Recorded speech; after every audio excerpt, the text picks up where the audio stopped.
Hello friends, कैसे हैं आप सब लोग। आज मैं आपसे डिस्कस करने वाली हूँ इंग्लिश के कुछ अच्छे questions.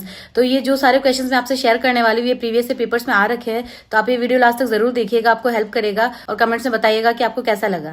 The rate of interest for the loan went out all our calculations. तो देखिए इसमें हमारा आंसर होगा third option, beyond all our calculations आएगा यहाँ पे, क्योंकि इसका मतलब होता है इंटरेस्ट की रेट है हमारे लोन के लिए वो हमारे कैलकुलेशन से परे है, मतलब हमारी समझ से बाहर है, हमारी लिमिटेशन से बाहर है। तो इसके लिए हम हमेशा यूज लेते हैं बियॉन्ड है, बियॉन्ड ऑल अवर कैलकुलेशंस। इसे हमें पैसिव वॉइस में बदलना है। डज शी नो मी, तो इसका आंसर क्या होगा हमारा fourth option, am I known to her. देखिए हमें क्या लगता है कि पैसिव में बदलेंगे तो बाय आएगा, नोन के बाद टू आएगा, इसके साथ फिक्स प्रीपोजिशन लगता है टू, जैसे अराइव के साथ एट लगता है वैसे ही नोन के साथ टू लगता है। तो इसे जब भी हम पैसिव वॉइस में बदले तो हमें ध्यान रखना है कि बाय नहीं आएगा, इसकी जगह आएगा to. Mother said that it was quite all right for her to get upset for scoring less. तो इसमें हमारा एरर किस में है, सेकंड ऑप्शन में है, it was quite all right. देखिए क्वाइट का मतलब भी होता है कंप्लीट, पूरा या फिर संपूर्ण, और ऑल राइट का मतलब यही होता है, ऑल मतलब सभी, संपूर्ण। तो इसलिए हम यहाँ पे सिर्फ क्वाइट लगाएंगे, ऑल राइट यहाँ से हटा देंगे, ये सुपरफ्लुअस है। देखिए नेक्स्ट क्वेश्चन आता है हमारा, ये भी एरर का क्वेश्चन है। The article that she wrote for the last week Sunday supplement fairly criticises the abuse of mobile phones. तो इसमें हमारा एरर किस में है, फोर्थ ऑप्शन में। फोर्थ ऑप्शन मतलब फेयरली क्रिटिसाइजेज। देखिए हमारा सेंटेंस जो है वो पास्ट टेंस में है, वर्ब की सेकंड फॉर्म क्या लगी, राइट, रोट, रोट लगी, शी रोट। तो अब यहाँ पे हमारा जो क्रिटिसाइजेज है इसकी जगह क्रिटिसाइज्ड आएगा पास्ट में। नेक्स्ट क्वेश्चन आता है, आई made them cleaning the room thoroughly. तो देखिए मेड के साथ हमेशा वर्ब की फर्स्ट फॉर्म आती है, मेड कभी भी जिरन नहीं लेता, तो इसलिए यहाँ पे क्या आएगा, I made them clean the room thoroughly. हमारा राइट आंसर होगा थर्ड ऑप्शन। नेक्स्ट क्वेश्चन आता है हमारा, dash the train was late by 6 hours, it made up 3 hours before reaching its destination. तो यहाँ पे हमारा आंसर क्या होगा, ऑल दो। देखिए ऑल दो कंजक्शन है, तो यहाँ पे हम कंजक्शन यूज लेंगे, क्योंकि कंजक्शन हमेशा दो सेंटेंस को जोड़ता है और हमारे यहाँ पे दो सेंटेंस है, the train was late by 6 hours और फिर it made up 3 hours before reaching its destination. तो इसलिए हम ऑल दो लगाएंगे। इन स्पाइट ऑफ प्रीपोजिशन है, प्रीपोजिशन के बाद नाउन आता है ना कि क्लॉज। नेक्स्ट क्वेश्चन आता है, we watch the workman to repair the tiles of the kitchen.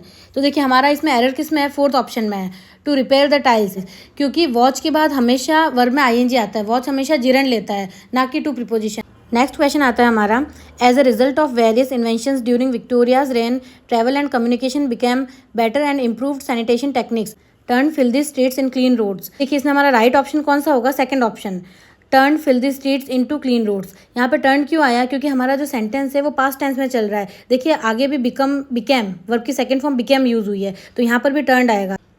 Next question आता है हमारा, 18th century machines typically used water power, hence the early factories dash was located on the fast flowing rivers। अब देखिए इसमें हमारा right answer कौन सा होगा, फोर्थ ऑप्शन, वर लोकेटेड आएगा, क्योंकि फैक्ट्रीज ये एक बहुवचन है, प्लूरल है, तो इसके लिए हम वर लगाएंगे, were located near the fast flowing rivers.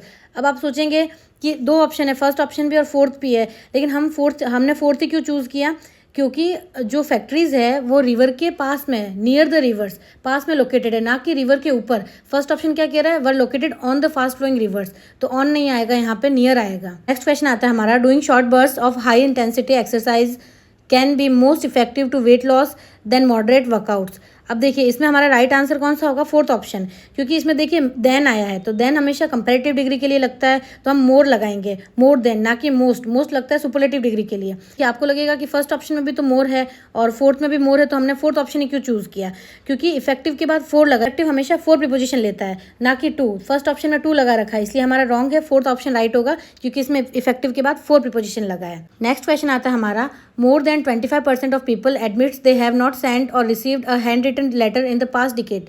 अब देखिए इसमें हमारा आंसर क्या होगा, सेकंड ऑप्शन। सेकंड ऑप्शन में एरर है, more than 25% people admits.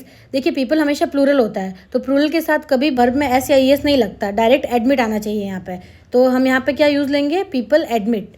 Next question आता है, ये हमारी ईडियम है, इसमें क्या बोल रखा है, feast one's eyes on. Answer होगा हमारा fourth option, gaze at something with pleasure, यानी किसी को खुशी से देखना। थर्ड ऑप्शन जो है उसका मतलब क्या होगा, नोटिस समथिंग अलार्मिंग, यानी कोई चिंताजनक बात सोचना या फिर नोटिस करना। तो ये हमारा आंसर नहीं होगा, हमारा आंसर होगा fourth option, gaze at something with pleasure, खुशी के साथ देखना। सैगेशियस, सैगेशियस का मतलब होता है समझदार या फिर उचित, और इसका सिनोनिम क्या होगा हमारा, जुडिशियस। जुडिशियस का मतलब भी होता है समझदार, उचित या फिर न्याय संगत। तो हमारा फर्स्ट ऑप्शन क्या है, डेलिशियस यानी स्वादिष्ट, थर्ड ऑप्शन है प्रेशियस यानी कीमती, और फोर्थ ऑप्शन है मैलिशियस यानी दुर्भावनापूर्ण या फिर दुष्ट। तो हमारा राइट आंसर क्या होगा, जुडिशियस यानी न्याय संगत या फिर समझदार। नेक्स्ट आता है हमारा, ये एक ईडियम है, कैट्स पाव। कैट्स पाव का मतलब होता है बिल्ली का पंजा। अब देखिए इसका मीनिंग क्या होगा, a person used as a tool by another, किसी व्यक्ति को दूसरे व्यक्ति के द्वारा उपकरण के रूप में यूज़ करना। तो इसका आंसर ये होगा। अब देखिए मैंने इसको कैसे याद किया कि जैसे मान लो बिल्ली का पंजा है, जब हमारे ऊपर कोई आक्रमण करता है तो हम क्या करते हैं, बिल्ली के पंजे से अपना बचाव करते हैं, मतलब हम बिल्ली के पंजे को एज ए टूल यूज़ कर रहे हैं। तो ऐसे भी आप याद कर सकते हैं। नेक्स्ट क्वेश्चन आता है हमारा, बेयर। बेयर का मतलब होता है साधारण या फिर सामान्य। इसका सिनोनिम पूछा हमें, जो कि होगा हमारा सेकंड ऑप्शन, बेसिक। बेसिक का मतलब भी होता है साधारण, सामान्य या फिर खोखला। हमारा फर्स्ट ऑप्शन क्या है, होली। होली का मतलब होता है पवित्र। थर्ड ऑप्शन है अर्थली। अर्थली का मतलब होता है सांसारिक। और नेक्स्ट आता है हिडन। हिडन का मतलब होता है छिपा हुआ। तो हमारा राइट आंसर क्या होगा, बेसिक। नेक्स्ट क्वेश्चन आता है हमारा, ये वन वर्ड है, able to be happy, successful etcetera again after something difficult और बैड हैज हैपेंड। तो देखिए इसका आंसर क्या होगा, हमारा थर्ड ऑप्शन, रेजिलियंट। रेजिलियंट का मतलब होता है लचीला, कोमल। यहाँ पे वन वर्ड के रूप में इसका आंसर क्या होगा, अगर कोई व्यक्ति है उसके सामने बहुत सारी डिफिकल्टीज आई है तो वो उसका सामना करके वापस से उठ खड़ा हुआ। फर्स्ट ऑप्शन है रेमनेंट, इसका मतलब होता है अवशेष। सेकंड है रिलक्टेंट यानी अनिच्छा। और फोर्थ ऑप्शन है रेजिस्टेंट, इसका मतलब होता है बाधा या फिर अवरोध। तो हमारा राइट आंसर क्या होगा, रेजिलियंट। रेजिलियंट का मतलब क्या होता है, अगर सामने कोई डिफिकल्टी है तो उसका सामना करते हुए हमें वापस से उठ खड़ा होना। देखिए नेक्स्ट क्वेश्चन आता है हमारा, ये एक idiom, sticky fingers. Sticky fingers का मतलब क्या होता है, एन इंक्लिनेशन टू स्टील, यानी चोरी करने की इच्छा। नेक्स्ट क्वेश्चन आता है हमारा, कम्यूट। इसका हमें सिनोनिम पूछा है। कम्यूट का मतलब क्या होता है, परिवर्तन करना। तो हमारा सिनोनिम क्या होगा इसका, सेकंड ऑप्शन, कन्वर्ट। कन्वर्ट का मतलब यही होता है परिवर्तन करना या फिर बदलना।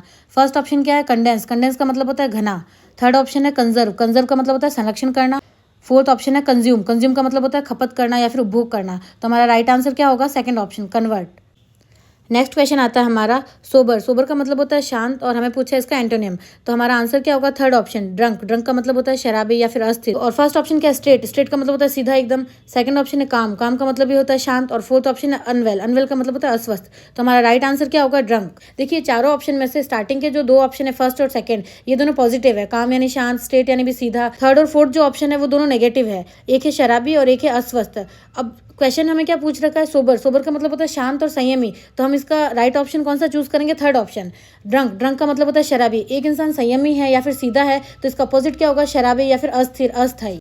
नेक्स्ट क्वेश्चन आता है हमारा, ये ईडियम है, टू द नाइन्स। इसका आंसर क्या होगा हमारा, सेकंड ऑप्शन, टू परफेक्शन, यानी कोई चीज़ परफेक्ट होना।